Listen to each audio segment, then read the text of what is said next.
Vida, ela não se define por tamanho. Ela não se define pelo lugar ou por necessidade de um ambiente especial. Ela não se define pelo nível de desenvolvimento, nem pela capacidade de se defender. Nós conhecemos seus sinais. Ela é fácil de se reconhecer. Até mesmo por seus sinais silenciosos e ondas invisíveis. Vida, nós a reconhecemos quando a vemos. Nós a reconhecemos melhor quando a vemos ser tirada.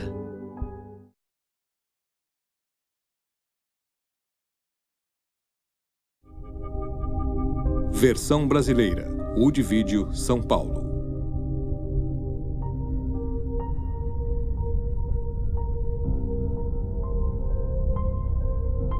Olá, eu sou Alvida King. Meu tio, o Dr. Martin Luther King Jr., disse uma vez: a injustiça em qualquer lugar é uma ameaça à justiça em todo lugar. Este filme aborda o ato do aborto e as suas consequências. Você vai ouvir testemunhos individuais da vida real e comentários de especialistas ao embarcar nesta jornada que aborda o que acontece na indústria do aborto e como vidas são impactadas. Poucos marcos culturais são tão visíveis ou têm um impacto de tão grande magnitude sobre a nossa sociedade. E ele surgiu mediante a manipulação dos mais sugestionáveis numa campanha de mentiras, burlando o poder legislativo. Esta campanha foi conduzida perante nossas instituições judiciárias não eleitas, que não respondem ao povo. A justiça tornou o aborto um direito da mulher, a autoridade de decidir sobre o próprio corpo e sobre a vida independente que se desenvolve dentro dela. Empregaram eufemismos para fazer a criança parecer menos que humana. Um massacre sancionado não sob a autoridade constitucional, mas dos recantos mais sombrios dos corações dos homens. Efetivamente, é o direito de assassinar. Para justificá-lo, a justiça ignorou fatos científicos incontestáveis. Estava tão claro em 73 quanto está hoje, como estava ainda em meados do século XIX, quando as legislaturas estaduais regulamentaram o aborto, alterando as leis em vigor, segundo as quais o aborto era ilegal, mas só após haver movimentos fetais. Esta mudança veio após a declaração da ciência, segundo a qual a vida humana se inicia na concepção. Em 1857, a Associação Médica Americana declarou a existência independente e real da criança antes do nascimento como um ser vivo. É uma questão de ciência objetiva. Só quando perceberam que era um ser humano, colocaram leis em vigor após 1860. Depois de terem entendido a biologia, houve um movimento liderado nos Estados Unidos por médicos para proibir o aborto. Na lei da época, a vida foi definida como um dom imediato de Deus, um direito inerente à natureza em cada indivíduo e que começa no entendimento da lei, assim que a criança se mexe no ventre da mãe. Mas hoje temos instrumentos melhores para determinar quando a vida começa. Diziam que começava nos movimentos fetais, quando o bebê chutava, mas hoje sabemos que ela começa na concepção. O ministro Harry Blackmun disse: mas ora, a religião, a ciência, a filosofia, todos discordam sobre o início da vida. Portanto, a justiça não irá se posicionar a respeito do assunto. No caso Roe contra Wade, foi dito que neste estágio do desenvolvimento do conhecimento não se sabe quando a vida humana se inicia. Ora, isso é uma mentira intelectualmente desonesta. Muito bem. Este argumento de que não se sabe quando a vida começa é um argumento baseado em nenhum fato biológico. Um relatório do Senado afirma que médicos, biólogos e outros cientistas concordam que a concepção marca o início da vida de um ser humano, um ser que está vivo e um membro da espécie humana. Há um esmagador consenso a respeito da questão em inúmeras obras médicas, biológicas e científicas. Com certeza, trata-se não do corpo da mulher, entretanto dessa nova vida, desse novo embrião, esse novo início, como um ser humano distinto. Mas para saber ser um ser humano, não me interessa o que a jurisprudência diz, não me interessa o que a própria história diz, o que a filosofia diz, não me interessa o que a tecnologia diz. Se eu sou um legislador, eu quero saber o que a ciência diz de quando há um ser humano. E mesmo nessa época, em 73, a ciência era clara. O ser humano existe no primeiro dia. A grande ignorância quanto à mera biologia geral.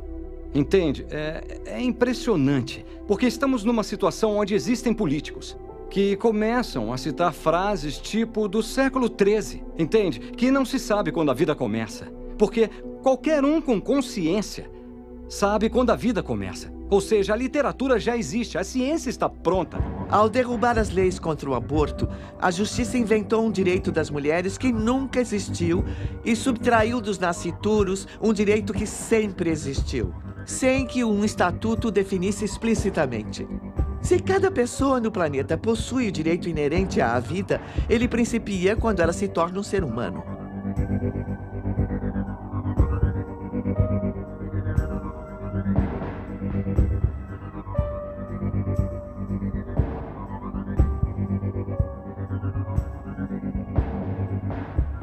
Os fatos científicos não devem ser postos em dúvida. É quase risível até onde algumas pessoas iriam para tentar questioná-los. O que eles iriam ver é que quando se compara o genoma do DNA da mãe com o dos embriões, mesmo numa fase muito inicial, observa-se que se trata de dois indivíduos independentes e distintos. Por distinto, entende-se que você era um ente diferente de sua mãe. Você não fazia parte dela, embora estivesse abrigado nela. E se você recorrer a todos os livros, vai concluir que todos dirão sim.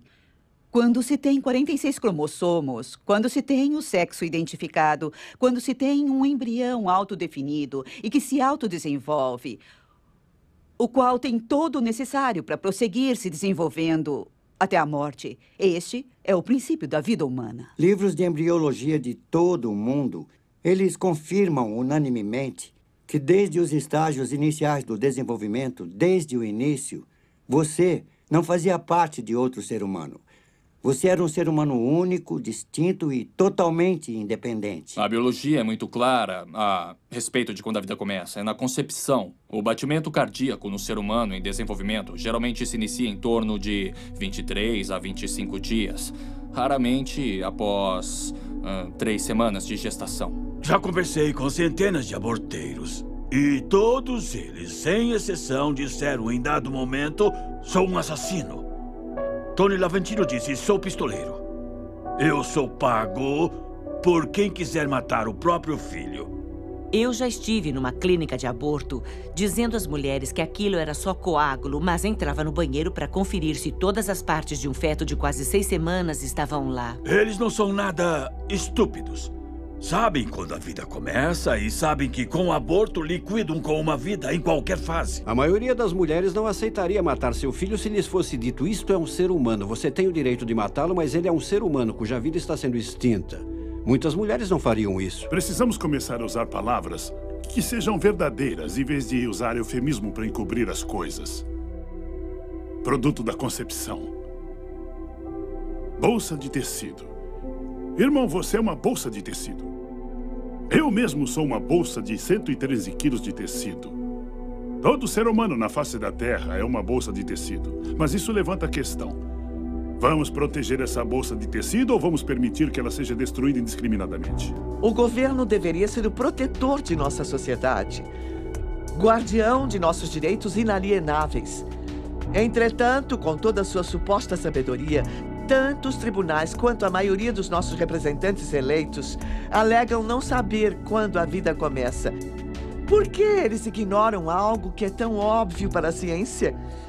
Pode ser que admitir que a vida começa na concepção seria admitir a própria culpa ao sancionar o massacre de 50 milhões de vidas inocentes. Imagine um tribunal que vira as costas para a história, para a lei e a jurisprudência, que vira as costas para a Constituição dos Estados Unidos. Assim fez a nossa Suprema Corte Federal e seus juízes em sua decisão de sancionar o violento extermínio de inocentes em útero, violando o juramento de posse e virando as costas a milhões de crianças às quais a vida foi negada. Há mais de uma década, uma decisão da Suprema Corte literalmente apagou das constituições de 50 estados dispositivos que protegiam os direitos dos nascituros. O aborto voluntário já tira as vidas de quase 1,5 milhão de crianças não nascidas por ano. Legislação sobre a vida que ponha fim a esta tragédia um dia tramitará no Congresso. E eu e vocês jamais descansaremos até este dia.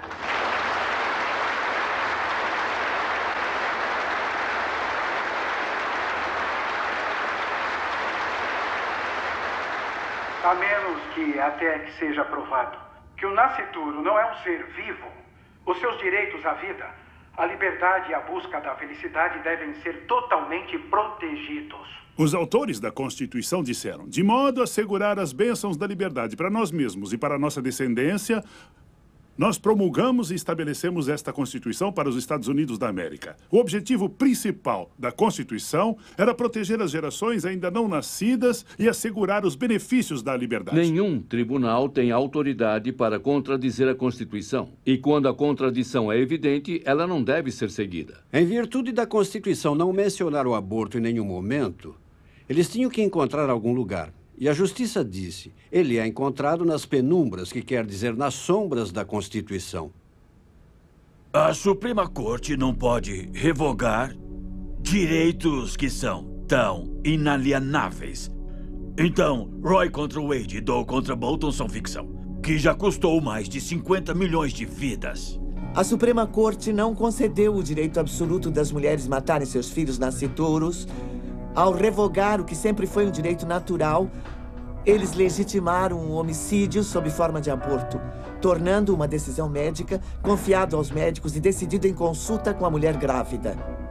O caso Roe baseou-se no fato de que esta deve ser uma decisão entre a mulher e o médico. Numa visita anterior, ele até que abordou de forma bem descontraída a possibilidade de interromper a gravidez, caso o bebê tivesse algum problema genético. Meu oncologista foi bem flexível quanto ao que eu deveria fazer. Era a única opção que eu tinha e era a única maneira que eu poderia sobreviver. Então, ele me incentivou a fazer o aborto para salvar a minha vida e também para me livrar de um filho que seria totalmente incompatível com a vida em tratamento. Enquanto os defensores do aborto voluntário comemoravam a decisão do caso Roe, muitos profissionais de direito e até da esquerda radical sabiam que essa era uma decisão indefensável sob a perspectiva jurídica. Não bastou a justiça inventar um direito. Ela o fez alheia à história e cega aos preceitos da ciência e da lei. Eu vou te dar o parecer do maior professor de direito liberal dos Estados Unidos, Larry Tribe, de Harvard. E, segundo ele, essa é uma posição indefensável. A própria Suprema Corte, em 1992, em paternidade planejada contra Casey, disse claramente que se fosse para eles uma questão de julgamento, a priori, se não houvesse jurisprudência, eles poderiam perfeitamente não contemplar o direito ao aborto. Então, esse tribunal passou a dizer que, como houve precedente em Roe contra Wade em 73, temos que respeitá-lo, o que é apenas uma péssima lógica jurídica que não é seguida em nenhuma outra área do direito. Hoje se define precedente como qualquer coisa que um juiz diz, uma vez que ele está acima de você. Porém, a maior autoridade não é o juiz, é a Constituição dos Estados Unidos. Em nenhuma outra área do direito se defende um precedente simplesmente porque ele existe, pois uma decisão errada é uma decisão inconstitucional. Então, no caso, se você respeita a Constituição, deve-se rejeitá-lo. O mito não é que eles não sejam filhos e que não sejam pessoas. O mito é que não podemos negar a proteção aos filhos enquanto no útero, mas reservá-la para nós mesmos. Na realidade, não podemos. Assim que você retira a proteção de qualquer um da família, individualmente ou em grupo, você o está negando a todos. O direito à vida está na 5ª emenda e na 14ª emenda da Constituição. Nela não figura o direito ao aborto. E os juízes usurparam seu papel de protetores da Constituição quando criaram um direito que nunca deveria estar na Constituição. A lei rege até os tribunais. E se você falha em reconhecer esse princípio básico, os juízes são sujeitos à lei. Então tem-se a distorção, mas isso não a torna lei. Não há nada na Constituição que diga que a Suprema Corte Federal tem o direito de legislar sobre tudo. É para isso que existe o poder legislativo. Cidadão consciente deve admitir que, se a política do governo sobre questões vitais que afetam todo o povo acaba sendo irrevogavelmente determinada por decisões da Suprema Corte Federal, as pessoas deixam de ser seus próprios governantes, tendo, dessa forma, praticamente delegado o seu poder às mãos da eminente corte. Bem que Abraham Lincoln, por ocasião do seu discurso de posse, disse basicamente que se a Suprema Corte é árbitro último do que a Constituição diz, então deixamos de ser os nossos próprios governantes e a Suprema Corte, então, é a nossa tirana. Um desfecho previsível que se desenrola a partir deste direito fabricado poderá ser visto num segmento da nossa sociedade. Se os abortos continuarem e a tendência predominante persistir, a coletividade afro-americana verá um nítido declínio populacional, pois não teremos mais a taxa de reposição de 2,1 necessária para manter uma população estável. Com o tempo, a nossa população distinta se tornará politicamente irrelevante. Tudo pelo que temos lutado e conquistado até hoje em nossa história não terá sido nada além de um breve momento, quando fizemos a diferença e tínhamos uma voz no palco político dos Estados Unidos. Silenciada pelas mãos dos pró-aborto. Nos Estados Unidos, após Roe contra Wade, cerca de 10% da raça branca foi dizimada via aborto e 28% da raça negra foi dizimada pelo aborto também. Para cada 5 mulheres afro-americanas que engravidam, 3 optam por abortar. Todos os dias, 1.452 crianças afro-americanas, dentro de um total de 4.000, morrem em útero via aborto. Afro-americanos constituem 12% da população, mas compõem 36% de todos os abortos. Então, somos desproporcionalmente afetados pelo aborto. E o aspecto racial disso é, sim, muito claro. Eles fazem abortos 2 vezes mais do que o resto da sociedade norte-americana. Isso não acontece por acaso. Abortos acontecem quando pessoas são um alvo. Após 35 anos de abortos, já perdemos 14 milhões de vidas. Utilizamos só 25% de todos os outros serviços, mas quase 45% dos abortos realizados. Cada mulher deve ter 2,1 filhos para manter uma população estável num país desenvolvido como os Estados Unidos.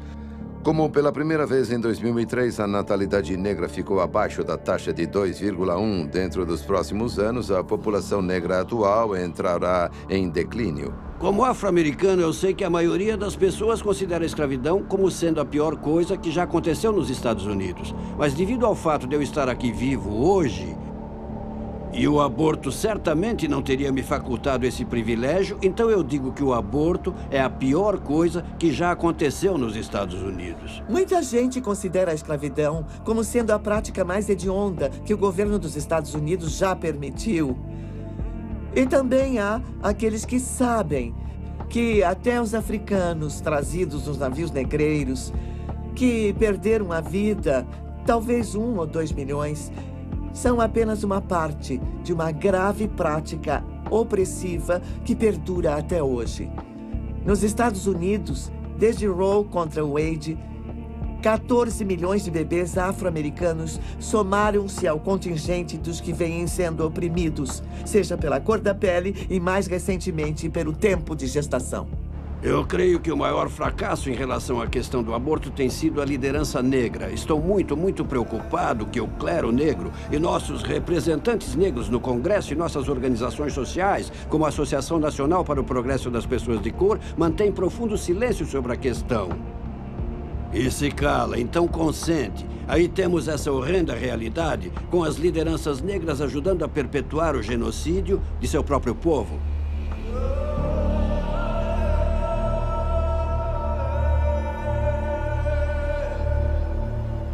A paternidade planejada da Geórgia está estrategicamente localizada no coração da comunidade da Universidade Estadual da Geórgia. Ao seu redor, você vê os prédios das faculdades e jovens estudantes por toda parte na comunidade. As pessoas imaginam, por que será que os jovens e até as crianças estão se iniciando no sexo cada vez mais cedo? Bem, não é tão difícil de descobrir. Você tem a paternidade planejada no centro da comunidade universitária, não muito longe das escolas de ensino médio e com jovens caminhando por toda parte, e que podem entrar lá e receber orientação de paternidade gratuita, anticoncepcionais a baixo preço e preservativos grátis. E quando tudo falha, eles fazem aborto. 20 anos após Roe contra Wade, as pessoas organizaram suas vidas pessoais em torno da disponibilidade do aborto como alternativa quando a contracepção falha. A paternidade planejada é um dos maiores distribuidores de recursos de controle de natalidade, mas eles falham 2 milhões de vezes por ano nos Estados Unidos. E o que vemos, segundo o Instituto Alan Guttmacher, que é um órgão de pesquisa da paternidade planejada, Quase 2 em cada 3 mulheres praticando aborto usavam contraceptivos quando engravidaram. Assim, é uma maravilhosa forma autorrealimentada de se vender um produto. Aí o produto falha, aí se oferece às pessoas o aborto para corrigir a falha do produto que eles mesmos vendem. Tínhamos um programa de venda de abortos que se chamava de educação sexual. Era vencer a timidez natural, separá-las dos pais e de seus valores e nos tornarmos os especialistas em sexo das vidas delas para que recorressem a nós. Aí dávamos um anticoncepcional de baixa dosagem e ficavam grávidas, ou um preservativo defeituoso porque não tínhamos os mais caros, só os mais baratos. Nossa meta era entre 3 e 5 abortos de cada menina entre as idades de 13 e 18 anos.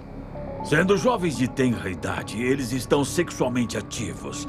E dizem que, se conseguirem fazer uma menina de cerca de 16 anos fazer um aborto, ela irá fazer mais 3 ou 4. Porque ela permanece sexualmente ativa. Então, dão anticoncepcionais, oferecem as marcas mais baratas de tudo e ainda usam a máscara de que querem ajudar e enganam todo mundo. Oferecem um anticoncepcional de baixa dosagem que, para se exercer qualquer nível de atividade sexual, tem que ser tomado no mesmo horário todos os dias. A menina não respeita o horário e, ao perder o rigor, ela fica com o sistema desprotegido. A atividade sexual vai de 0 vezes por semana até entre 5 a 7 vezes por semana. Se ela não tomar a pílula corretamente, engravida. E para quem ela liga quando engravida? Liga para nós, os especialistas, e estamos a postos. Temos um roteiro planejado para superar cada uma das objeções. É assim em vendas. Superando a objeção, você vende o serviço, neste caso, o aborto. E quando ela liga, a primeira providência é tranquilizar. Então a menina confessa que acha que pode estar grávida e a aconselhadora, que é na verdade uma operadora de telemarketing treinada para fazer vendas por telefone, mas é chamada de aconselhadora, diz: nós podemos resolver seu problema, ninguém precisa saber. Aí a primeira pergunta é: qual foi o primeiro dia do seu último ciclo normal? E ela fornece a tal aconselhadora a data e ela diz: você está grávida de 8 semanas. Ela não diz que você pode estar grávida, ela não diz talvez, ela diz são 8 semanas. Aí ela planta a primeira semente neste longo canteiro de vendas e o mais triste é que na mente da garota ela é a autoridade. Ou seja, a especialista em gravidez e as perguntas são: isso é uma boa ou má notícia? Se fosse boa notícia, ela não estaria ligando para uma clínica de aborto. Amor é má notícia. E quando ela responde má notícia, tal a aconselhadora aproveita, porque agora tem que identificar o medo para usá-lo, para reforçar a decisão do aborto a todo momento, se ela for desistir. E se ela disser: olha, talvez eu precise pensar no assunto, seus pais vão te matar, você tem que fazer mais um aborto vendido. A paternidade planejada ajuda as pessoas sob a influência de Margaret Sanger, a fundadora, para esterilizar pessoas, para abortar bebês, para matar bebês e mutilar mulheres. A paternidade planejada realiza a maioria dos abortos nos Estados Unidos, sob o nome de algo que parece tão útil: paternidade planejada. Margaret Sanger disse que queria livrar o mundo dos parasitas humanos, e os nazistas disseram exatamente a mesma coisa: vidas que não merecem viver. Ela é racista e eugenista, e a finalidade de sua organização, que era originalmente chamada Liga Americana de Controle de Natalidade, foi resumida num cabeçalho da revista Boletim do Controle da Natalidade como sendo criar uma raça de puros sangues. Outra frase era controle natal, um farol seguro em nossas trevas raciais. Um dos membros que integrou a cúpula, um de seus assessores de maior confiança, foi Lothrop Stoddard, que escreveu um livro em 1922 chamado A Emergente Onda de Cor contra a Hegemonia Branca Mundial, no qual ele disse que cruzamentos com o negro sempre foram fatais. Margaret Sanger, quando fundou a Liga Americana de Controle de Natalidade, mais tarde Paternidade Planejada, tinha uma agenda eugenista para, entre aspas, eliminar as raças inferiores. A paternidade planejada até hoje se recusa a admitir que Margaret Sanger é racista.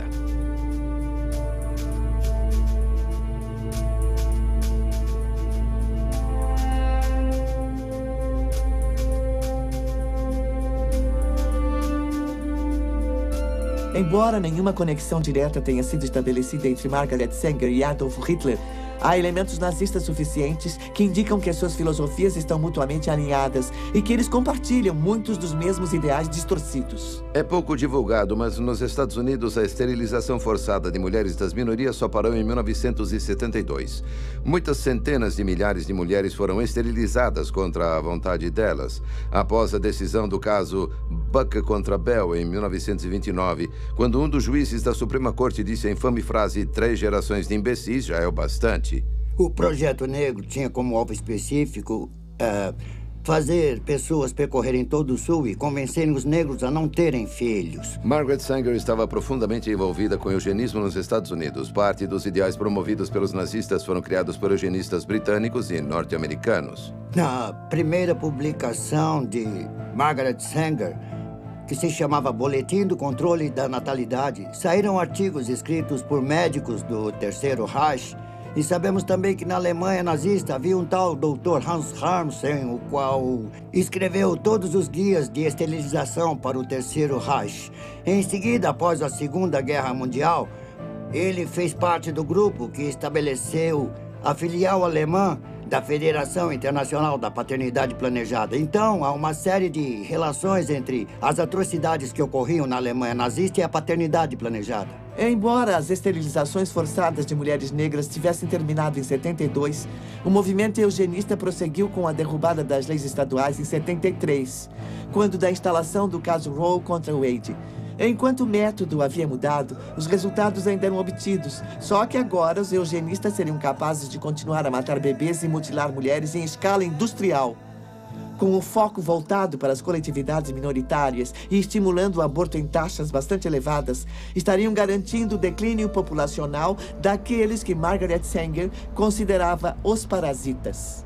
Este grande holocausto na coletividade afro-americana se baseia no racismo via paternidade planejada. Muita gente conhece o caso de Roe contra Wade, que legitimou o aborto após o primeiro trimestre de gravidez. Foi o caso de Doe contra Bolton, centrado em Sandra Cano, que legitimou o aborto durante os 3 trimestres. Esta decisão legitimou matar um ser humano perfeitamente viável até o dia do seu nascimento. Agora, o aborto é possível em todos os 9 meses de gravidez, não por causa de Roe contra Wade, mas por causa de Doe contra Bolton, segundo eles, pela saúde da mãe. O aborto pode ser realizado em qualquer dos 9 meses de gravidez, mas o problema é que saúde foi estendida à saúde mental. E diríamos a esta jovem mulher temerosa, você terá problemas com a gravidez, você devia interrompê-la, não devia? Ela diria sim e constaria saúde emocional. Mais de 60% das pessoas não acreditam que abortos são feitos após 20 semanas de gravidez. Infelizmente, o aborto foi descriminalizado em toda a sua extensão, até o instante do nascimento.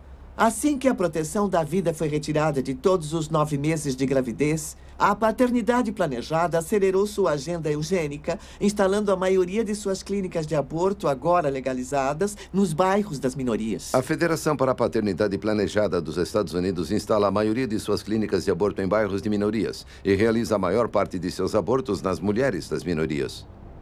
Sabendo que não obteriam a aprovação do povo, nem das legislaturas da maioria dos estados, nem do Congresso, os que defendiam a legalização do aborto se armaram de mentiras e estatísticas falsas e, burlando os escalões legislativos, levaram as suas provas forjadas aos tribunais.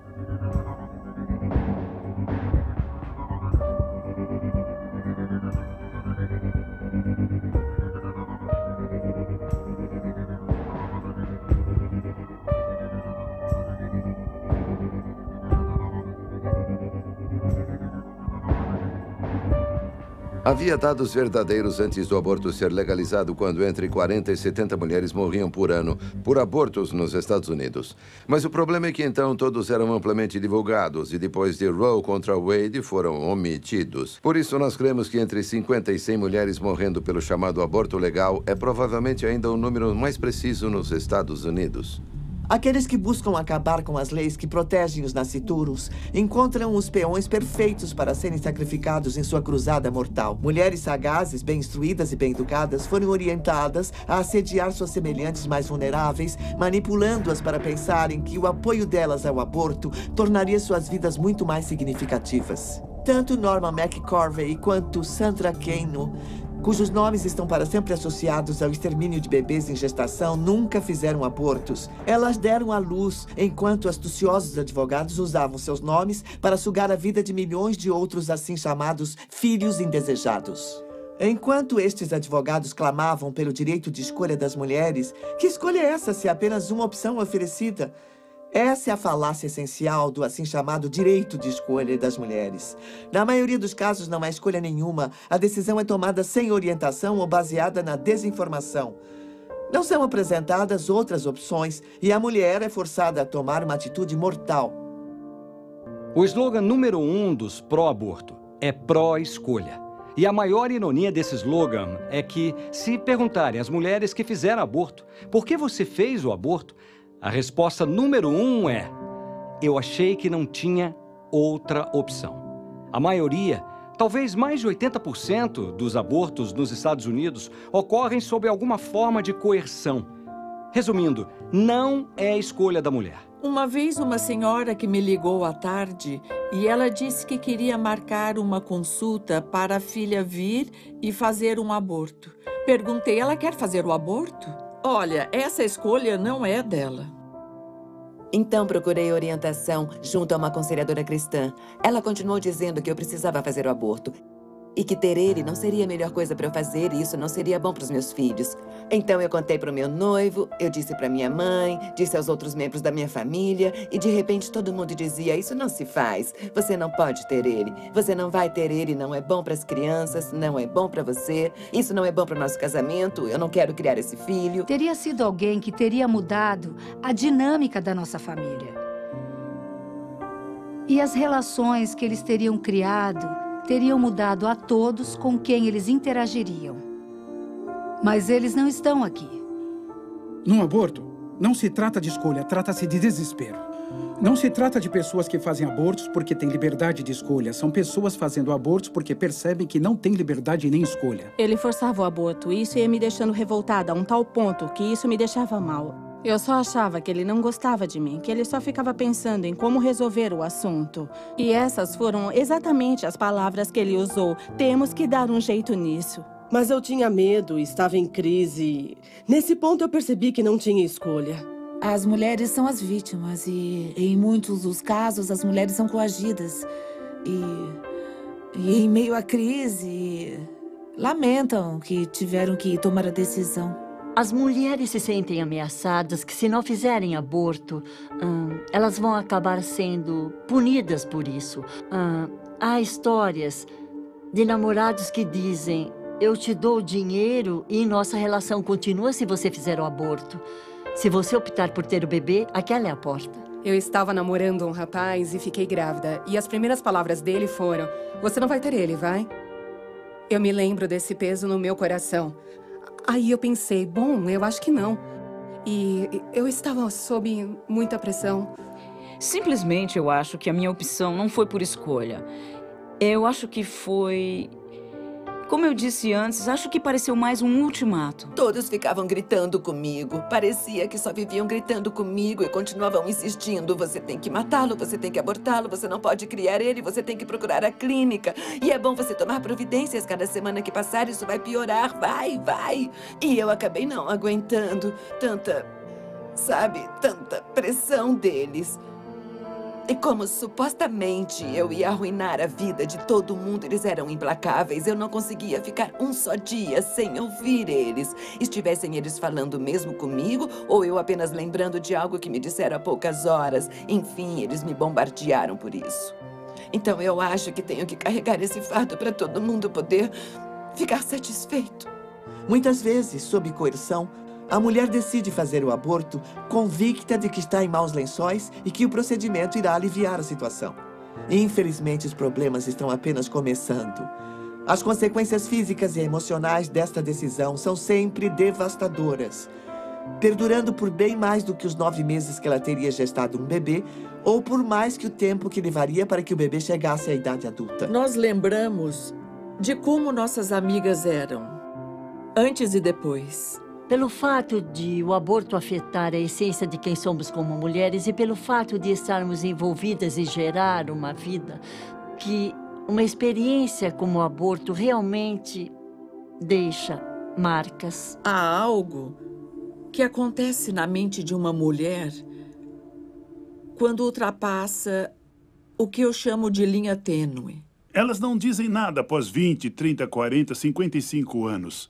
Às vezes, nem no leito de morte. Ninguém sabe por que elas, tão traumatizadas, ainda mantêm esse silêncio. Isso também pode ter efeitos psicológicos a curto e longo prazo para a mulher. A Suprema Corte disse que no caso Gonzalez contra Carhart, que isso não é ciência espacial. É corriqueiro notar que algumas mulheres sofrem consequências negativas do aborto. Ela disse, bom, eu tenho certeza que você tem transtorno do estresse pós-traumático do aborto que você fez aos 14 anos. Eu disse, não tem nada disso.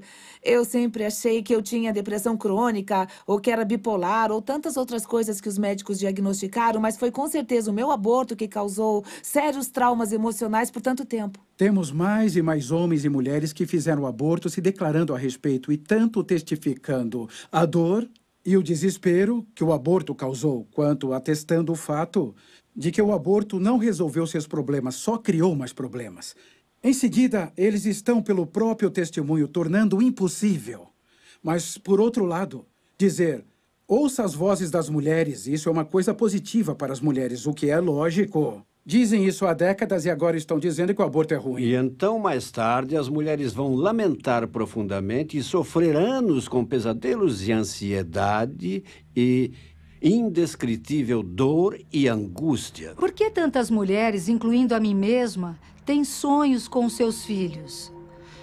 Em especial na minha situação, porque eu não pensei nele como um filho, mas eu tive pesadelos e sonhos com crianças.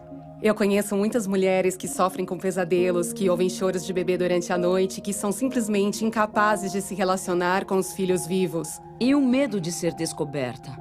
E se as pessoas souberem o que você fez? Quando as pessoas te acham uma deusa, não fazem ideia de que você matou 4 pessoas. A tristeza e a vergonha, às vezes quase me sepultavam. Depois eu saí de lá e fui pra casa. Acho que foram os hormônios ou a ficha não caiu, mas as emoções, a realidade de tudo que aconteceu. E eu só me lembro de me encolher num canto e arrancar meus cabelos. E eu só pensava, eu não acredito, não acreditava que tinha feito aquilo. Em vez de só passar por uma crise de gravidez de 9 meses, eu já passei por 20 anos de inferno na Terra. Só por exercer o meu direito de escolha. As mulheres dizem com frequência, não me disseram que eu ia sofrer por anos com meu aborto. Ninguém me disse que eu teria pesadelos com meu bebê. Não me avisaram que eu viria a me arrepender tão amargamente que ia preferir me matar a continuar a viver. Não. Daqui a 10 minutos você não vai nem lembrar. Isso é mentira. Um dos efeitos mais devastadores do aborto em muitas mulheres é o suicídio. Há estudos indicando que adolescentes que fazem aborto têm até 6 vezes mais chances de tirar a própria vida no prazo de 1 ano após terem interrompido a gravidez. E muitas mais ainda planejam e até tentam o suicídio numa tentativa de pôr um fim à dor que sentem. Não se fala em estatísticas precisas, mas suicídios e tentativas de suicídio entre mulheres que se submeteram ao aborto são uma realidade que o outro lado se recusa a admitir. Cheguei a achar que a única maneira de escapar do tormento era tirar a minha própria vida. E, sendo a covarde que eu era, eu bebi o máximo que eu pude, entrei na minha banheira cheia d'água e, com uma lâmina de barbear, eu cortei os meus pulsos e eu apenas fiquei lá deitada olhando a água da banheira ficar vermelha. Não era uma coisa que estava acontecendo conscientemente, que eu pudesse dizer, puxa, estou tão triste por eu ter feito o aborto, que eu vou usar essas drogas. Era apenas um profundo sentimento de vazio e desesperança, que não havia mais nada pelo que valesse a pena viver. E planejei como eu ia acabar com a minha vida, sabe? Tantas vezes. Eu fui diagnosticada com depressão clínica em 91. Com certeza foi devido aos abortos. Eu me tornei extremamente suicida depois dos abortos.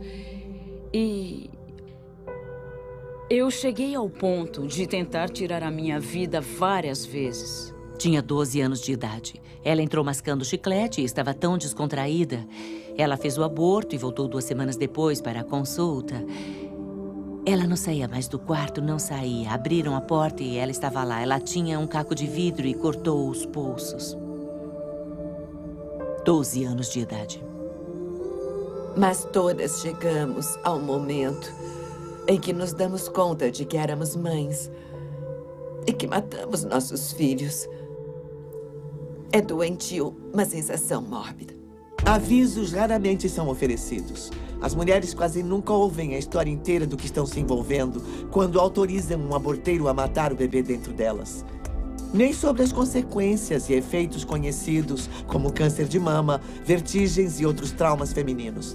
Ainda que eles só afetem metade das mulheres ou 1/4 das mulheres. Não seria melhor deixá-las saber o que elas podem sofrer por sua escolha? Não seria também sensato que elas soubessem de todos os riscos envolvidos? O governo exige advertências quanto a todo o perigo potencial. Cada maço de cigarros, cada garrafa de bebida alcoólica, cada embalagem de medicação traz um aviso de possíveis riscos à saúde. Por que não um aviso sobre algo tão traumatizante, tão potencialmente nocivo como um aborto? Há numerosas provas quanto às consequências físicas e psicológicas e houve uma grande pesquisa na Nova Zelândia há cerca de 2 anos que mostrou as consequências a longo prazo. Muitas mulheres tornam-se inférteis. Elas sofrem outros problemas do aparelho reprodutivo e acabam tendo de fazer esterectomia total. Serão incapazes de conceber ou de ter outros filhos. Numa das mulheres, a potência da máquina de sucção que faz o aborto foi tão forte que provocou o prolapso das trompas de Falópio e ela nunca mais pôde ter filhos. O aborto é uma cirurgia e implica em riscos importantes. Ao contrário de cirurgias que salvam vidas ou aliviam o sofrimento, o aborto é uma cirurgia eletiva de conveniência que raramente é realizada para salvar a vida da mãe. Eu não fiquei lá durante todo o aborto, mas alguém ficou lá com ele. Eu só fui lá no final e eu nunca tinha visto tanto sangue. Assim, entende? Sangue por toda a parte.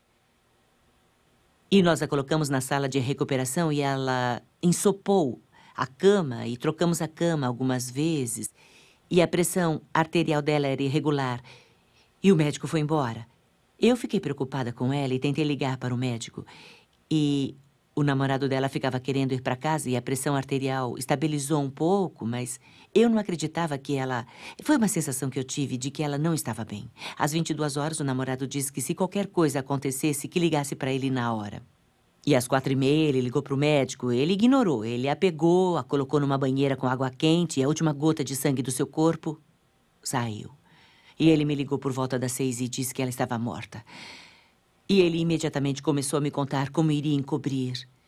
E, de alguma forma, deu tudo certo. A autópsia não revelou nada, não houve processo, nada aconteceu, os jornais não ligaram, ninguém apareceu. Nós matamos aquela mulher e fizemos abortos no dia seguinte. E muitas vezes vemos mulheres jovens que morreram por aborto e na certidão de óbito se lê alguma coisa como gangrena espontânea do ovário, complicações terapêuticas ou coisas do gênero. As famílias ficam tão abaladas com o que acontece e envergonhadas com a filha que fez o aborto e morreu em virtude dele que não se manifestam. Veja que o aborto torna o médico quase imune a processos, pois a mulher fica tão constrangida por fazer um aborto que mesmo se for por imperícia dele, ela tiver que fazer esterectomia, ninguém conta nada sobre isso a ninguém. Nunca.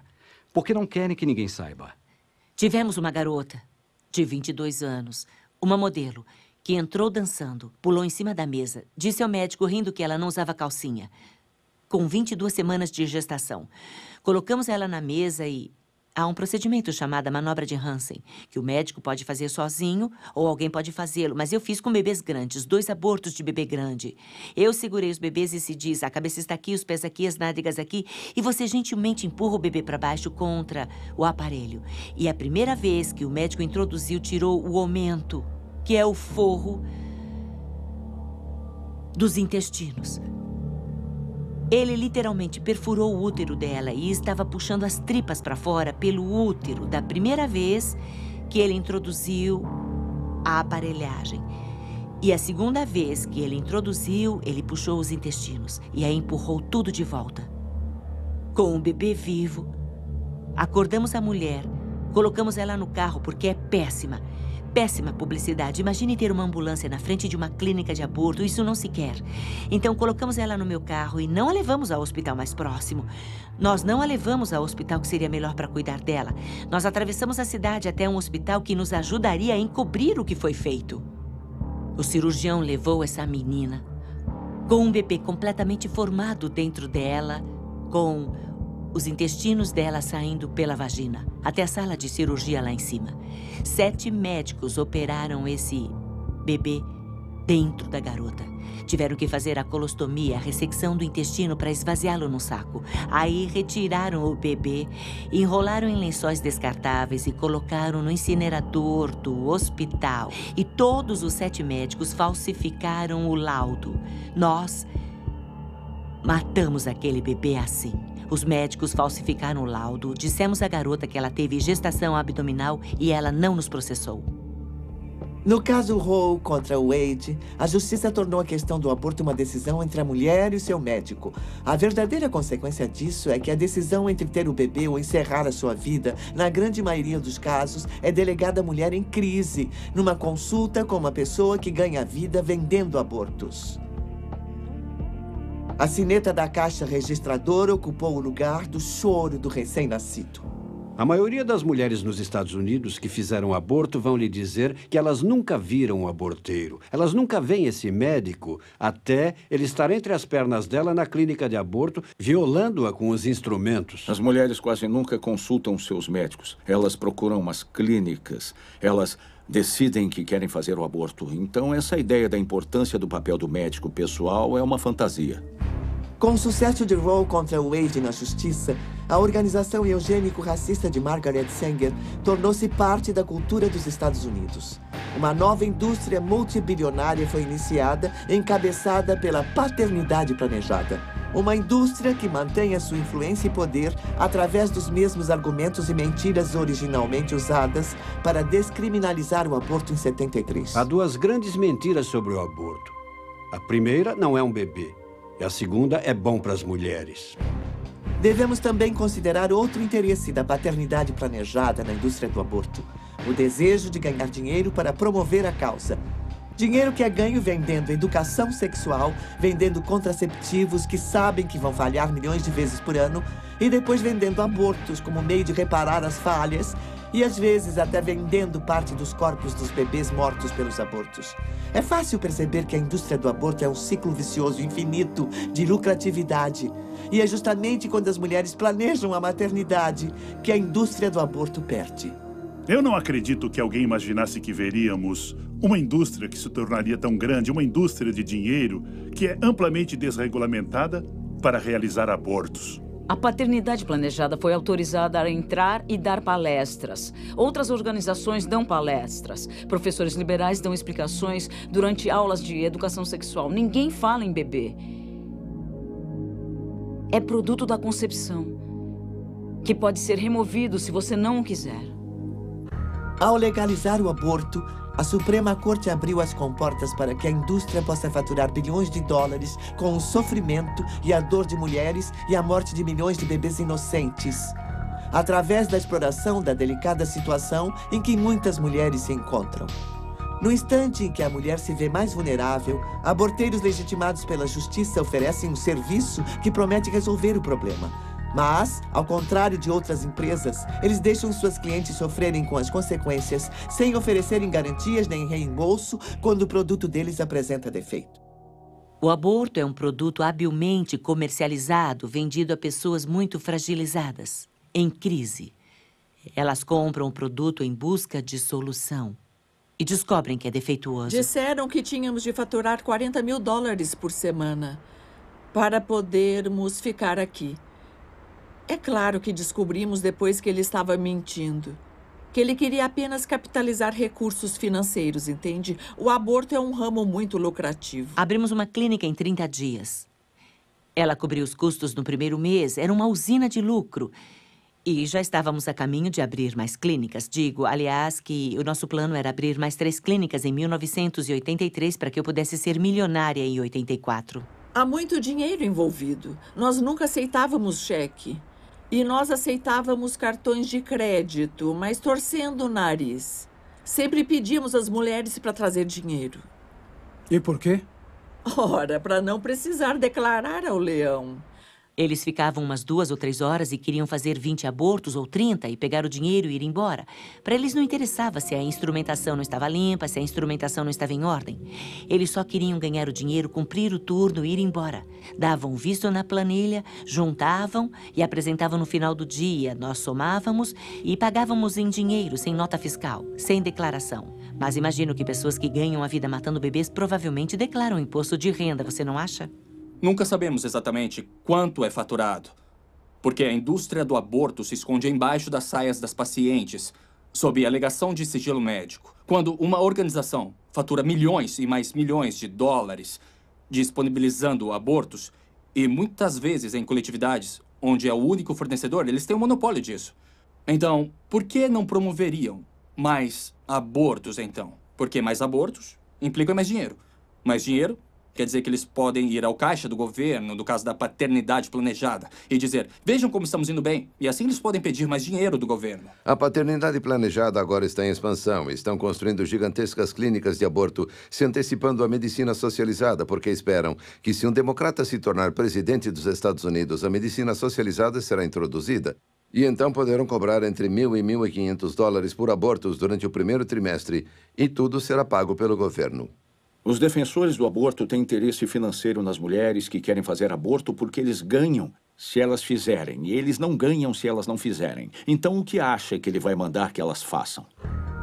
Se o auxílio às mulheres estivesse no centro da indústria do aborto, o assim chamado serviço de acabar com a vida do bebê poderia ser oferecido por muito menos do que é geralmente cobrado. A clínica permaneceria no azul e ainda teria muito lucro.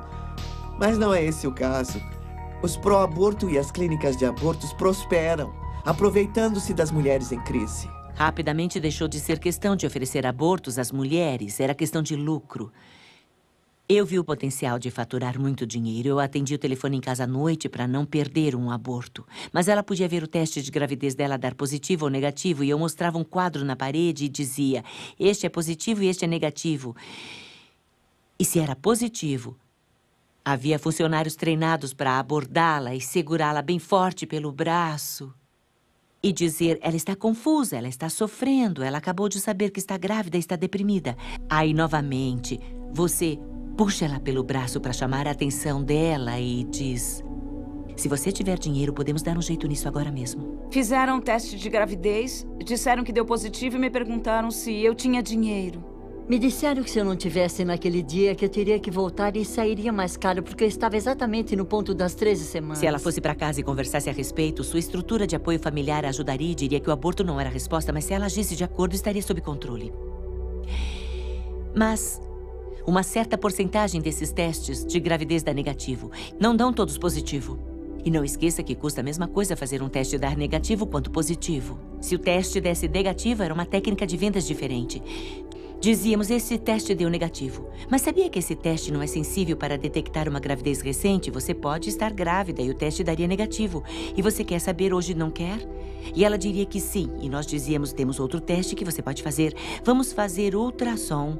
E colocávamos ela na mesa. Poderia colocar qualquer pessoa na mesa.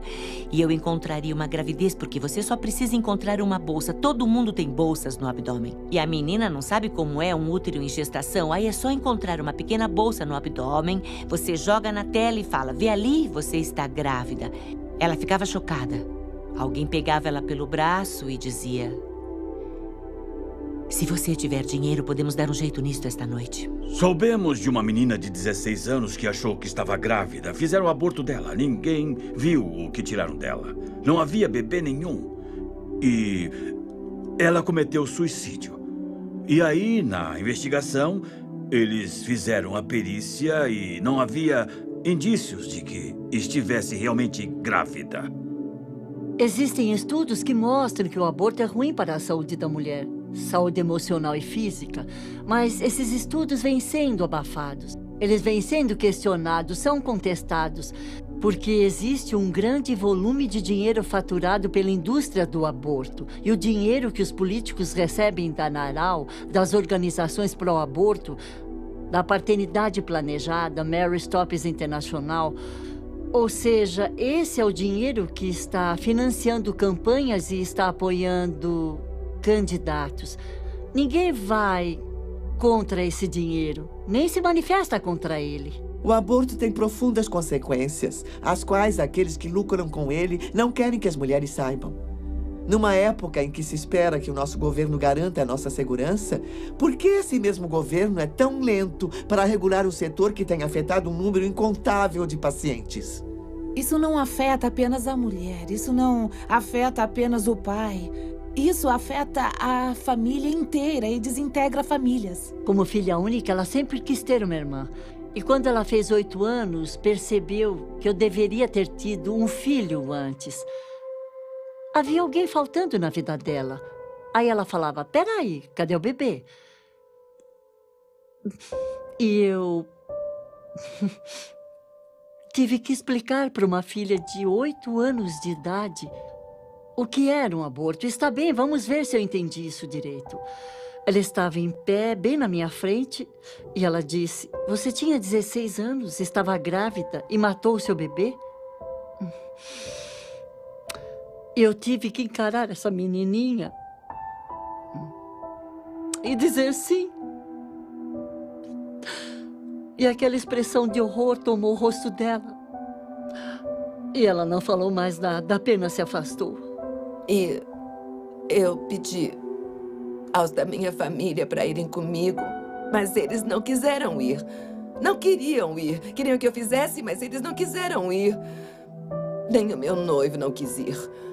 Finalmente encontrei alguém que queria ir. Nenhum dos que me mandavam fazer. Nenhum deles quis ir comigo. Alguns homens não tiveram escolha. A mulher optou pelo aborto e eles simplesmente não tiveram controle disso. Na verdade, o aborto rouba o destino. Não só das mulheres, mas dos homens que estão envolvidos. Dos homens que perderam filhos, das famílias deles. Ele destrói relacionamentos. Um homem veio até a nossa mesa. Eu estava no stand e fui explicar para ele o nosso trabalho. E ele olhou para mim e as lágrimas começaram a correr pelo rosto dele. E ele soluçava igual um bebê e disse, já faz 35 anos e ainda dói tanto que parece ainda hoje, sabe? Não podemos mais nos calar. Milhões de vidas de mulheres foram devastadas e os pais são negligenciados, são simplesmente esquecidos. Estou dizendo, a quantidade de pessoas que foram afetadas pelo aborto é incomensurável. Com o caso Roe contra Wade, a Suprema Corte tirou dos estados o direito de regulamentar o aborto dentro de suas jurisdições. Pensava-se que os estados regulamentariam as clínicas que realizam o procedimento. A verdade é que, por anos, eles foram deixados à vontade. Os aborteiros de fundo de quintal simplesmente se instalaram abertamente sem sanear seus procedimentos. Trata-se de um ramo altamente lucrativo e a segurança das mulheres dificilmente era levada em conta em se tratando da lucratividade. Podíamos fazer de 20 a 30 abortos por hora, se preciso, no mínimo 20. Tínhamos 21 kits de instrumentação, só esses. Portanto, era impossível retirar a instrumentação, limpá-la, esterilizá-la, ajustar a temperatura do esterilizador para fazer 20 minutos de esterilização e depois esfriá-la. Eu tive mais experiência do que eu gostaria de ter tido com as condições de imundície no interior das clínicas de aborto. Quando estávamos no sul da Califórnia, íamos atrás dos pequenos aborteiros sujos ao redor de Los Angeles, San Diego e Orange County, que se instalavam nos pequenos shoppings. Praticamente assinavam um contrato hoje e matavam bebês amanhã. Íamos lá fuçar nas latas de lixo deles e eles pegavam as notas do caixa e jogavam fora. E os bebês eram jogados fora junto com o lixo comum.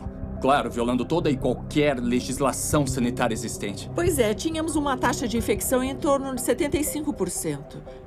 Entende? Mas isso era só da instrumentação não esterilizada. Nossa taxa de complicações no fim do meu tempo lá era de cerca de 1 em cada 500 que precisou de uma cirurgia por complicações ou que morreu. Tivemos uma que morreu.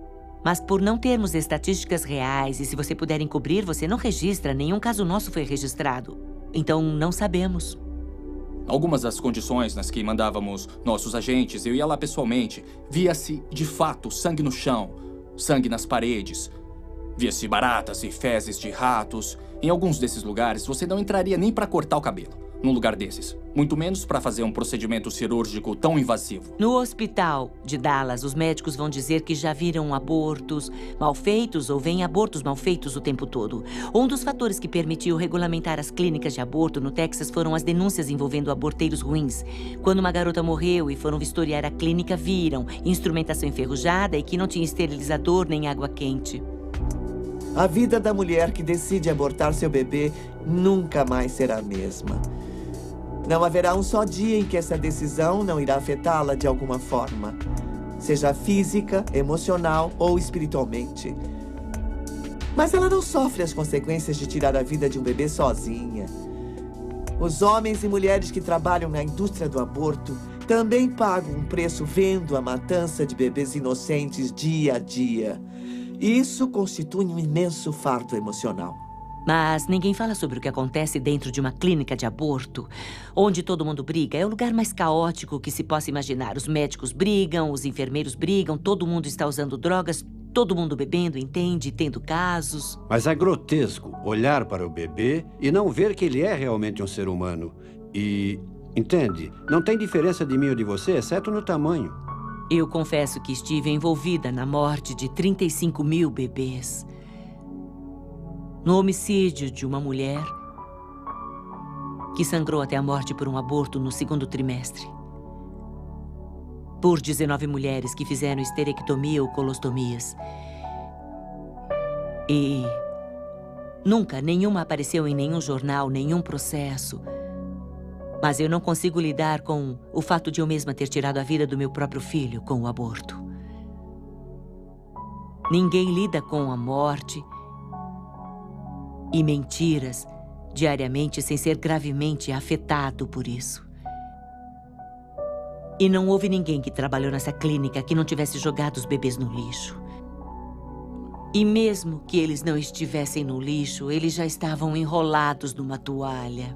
Eu solicitei a um colega ginecologista que realizava abortos na época que colocasse um captador de ultrassom no abdômen de mulheres que estavam fazendo abortos, que mostrasse o feto sendo caçado pelo aborteiro e que finalmente acabava morto, aspirado e destroçado.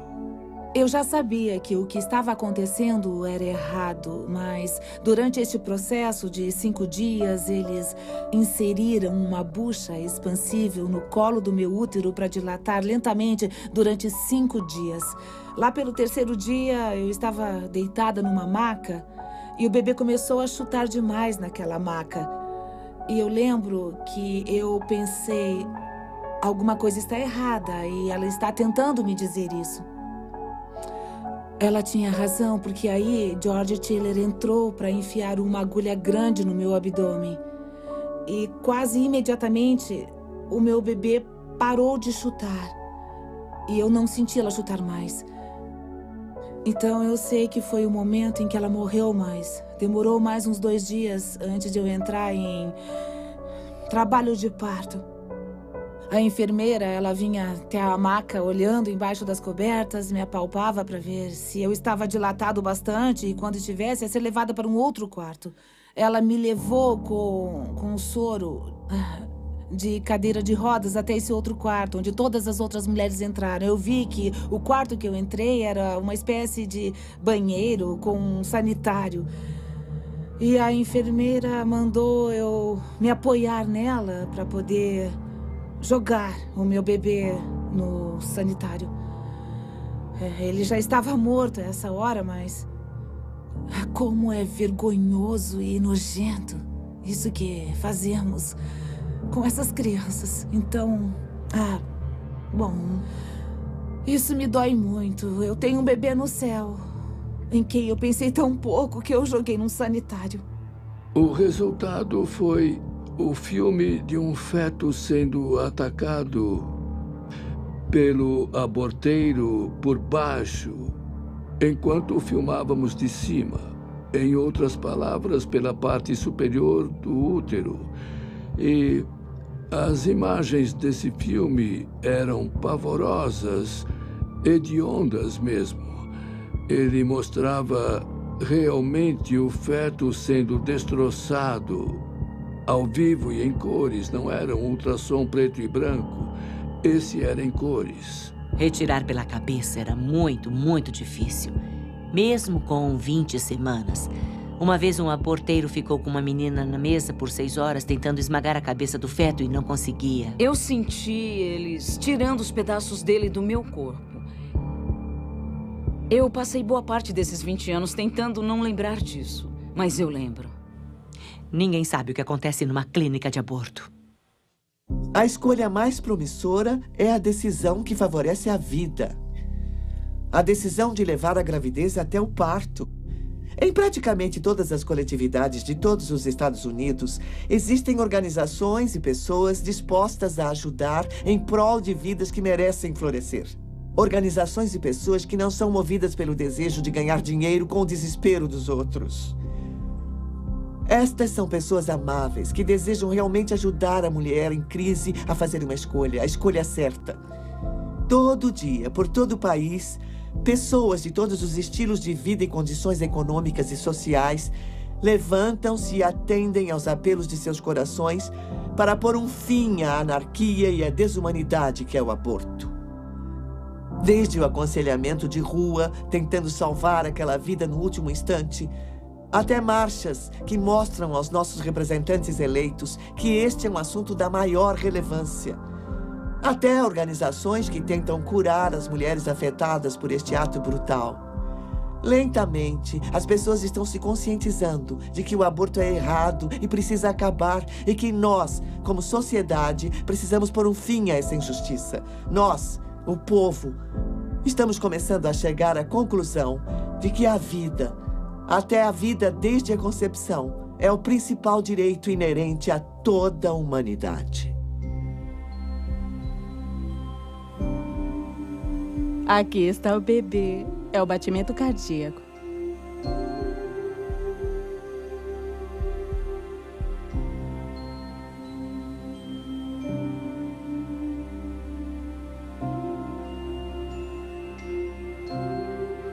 Parece até de uma pessoa adulta.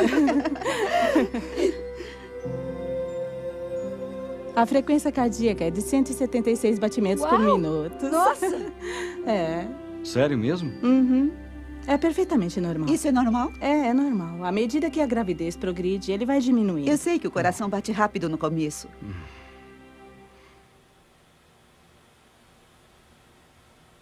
E todo dia eu penso como poderia ter sido. Como teria sido se eu tivesse tido meu bebê? Eles só não sabem que há recursos e estão em um completo desespero. Por isso precisamos estar lá para amá-las, mostrar que nos preocupamos e levar a elas a ajuda que precisam. Se uma mulher está pensando em abortar, que não acredite nessa mentira, senão irá perder a maior bênção de sua vida. E essas mulheres têm que saber que são especiais e amadas, e isso ajuda 100%. Porque elas não querem necessariamente ver cartazes e faixas sobre o erro que estão cometendo. Elas sabem que é errado, elas sabem. Elas querem ouvir que são amadas e que há esperança. Todas que já tinham feito o aborto estavam me avisando para não fazer o aborto. Basicamente, pediram para eu aprender com o erro delas. Aprender com elas e não aprender errando, sabe? Quando você luta pela sua vida, você precisa saber pelo que está lutando. E se o que você está defendendo é uma vida, então como você pode destruir uma vida? Na esperança de vencer essa luta, isso é quase uma hipocrisia. Porque eu luto tanto para salvar a mim mesma que terei que matar alguém para conseguir isso? Quando eu compartilho aquilo que eu fiz, é esperando poder atingir pelo menos uma mulher com a verdade sobre o aborto, para que ela não faça a mesma escolha que eu fiz, para que não acredite na mentira. Quando você se cura do seu aborto, todas as outras questões que havia em sua vida evaporam, elas somem. São resolvidas. Eu precisava deixar de pensar, precisava deixar Deus me perdoar. E quando coloquei um rosto no meu problema, nunca mais tive problemas de depressão. Nós sabíamos que tínhamos feito o mais certo, mas ela, desde o momento que ela nasceu, reagiu de forma totalmente normal para um bebê recém-nascido e não tinha nenhum motivo para pensar que ela viria a ter qualquer problema mais tarde. Tive um menino. Ele está com 2 anos agora. Se olharmos isso em termos de continuidade, eu sei que os cientistas gostam de distinguir. É lógico, nós dividimos as coisas em categorias diferentes, porque é assim que enxergamos. É o melhor meio de podermos considerar os fatos científicos que estamos encontrando. Mas o fato que não muda é que essa entidade genética, que inclusive já tem um gênero, deve prosseguir até morrer. Eu acho que se em algum momento um dos pais me pedisse para não abortá-los, certamente teria tido os bebês. Eu mantive o meu bebê até nascer e eu a entreguei para adoção. E estou feliz pelo que fiz. O aborto é, para mim, a derradeira exploração das mulheres. E nada disso está sendo discutido porque a realidade é essa. Assim que começar a ser discutido é que a sujeira vai aparecer. E a verdade aparecerá de fato sobre o que o aborto faz com as mulheres. Ainda mais com os bebês não nascidos, os bebês mortos. Isso vai acabar.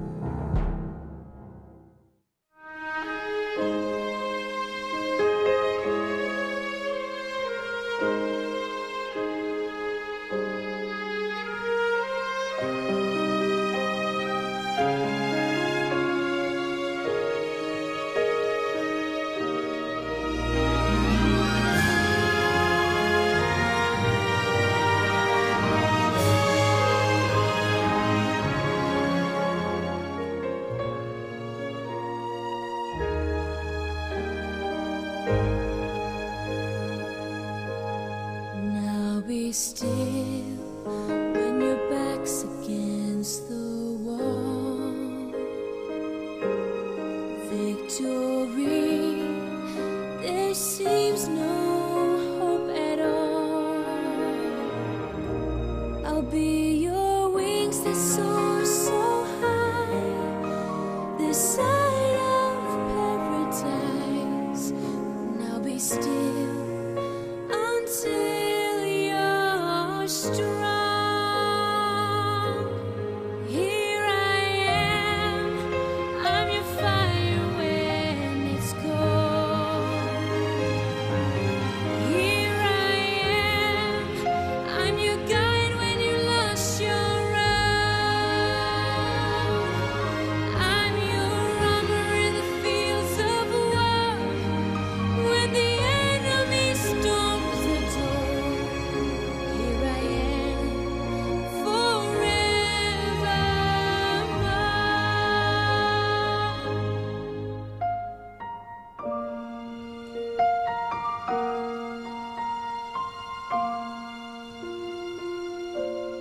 Take my hand when shadows hide your way. Take my hand, there'll come on brighter day. For the love of you and me is for eternity. Take my hand.